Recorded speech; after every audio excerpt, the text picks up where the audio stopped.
అదే sir wedding photographer payment ఇస్తానులే అమ్మా, ముందు భోజనం చేయండి. పెళ్లిలో అరగంటలో అరిగిపోయి భోజనాలకు మాత్రం వెంటనే పేమెంట్ ఇచ్చేస్తారు. జీవితాంతం గుర్తుండిపోయి ఫోటోలు తీసే వాళ్ళు మాత్రం ఆఖరి బేరాలా డబ్బులు ఇస్తారు. బానే మిగులుద్దంట కదా మీకు. అలా కనిపిస్తుంది కానీ కాంపిటీషన్ పెరిగిపోయిందండి. ఎడిటింగ్ డిజైనింగ్ అయిపోయిన తర్వాత నాకేం మిగలట్లేదు. ఈ నా దగ్గర పని చేస్తాడా కానీ ఈడే నాకు శాలరీ ఇస్తున్నాడు. మీ వాళ్ళని చెప్పి తక్కువ చేశాను బ్రో, ఆ తక్కువ కూడా అవ్వట్లేదు. ఎంత తక్కువ లేటు బ్రో. మీరు ప్యాకేజ్ చాలా ఎక్కువ చెప్తున్నారు. మా ఓడు ఇందులో సగానికి మొత్తం పెళ్లి అంతా చేస్తాను అంటున్నాడు. ఆల్బమ్ కూడా ఇచ్చేస్తాడా?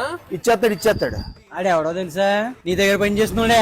రా ఫుటేజ్ కావాలండి, ఎడిట్ చేసిన ఫుటేజ్ కావాలా? ఇప్పుడు స్లో మోషన్ లో తీసుకుని స్టేటస్ లో పెట్టుకుంటూ ఉంటారు కదా, స్టేటస్ లో పెట్టుకోవాలి. అదే కావాలి. అయితే 25,000 ఎక్స్ట్రా అండి.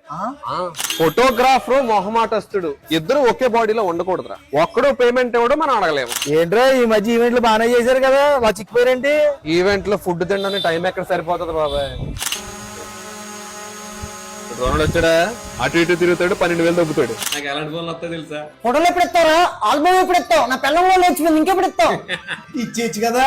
నా దగ్గర ఎక్కడ ఉన్నాయి భయ్యా, ఆర్టిస్ట్ లో కరెక్ట్ అయిపోయినాయి. ఎంతకైనా ఫోటోలు ఉన్నాయా? అయ్యే ఎదుగుతున్నాను. ఓయ్ బాబోయ్, మా పిల్లలు చంపేస్తుంది.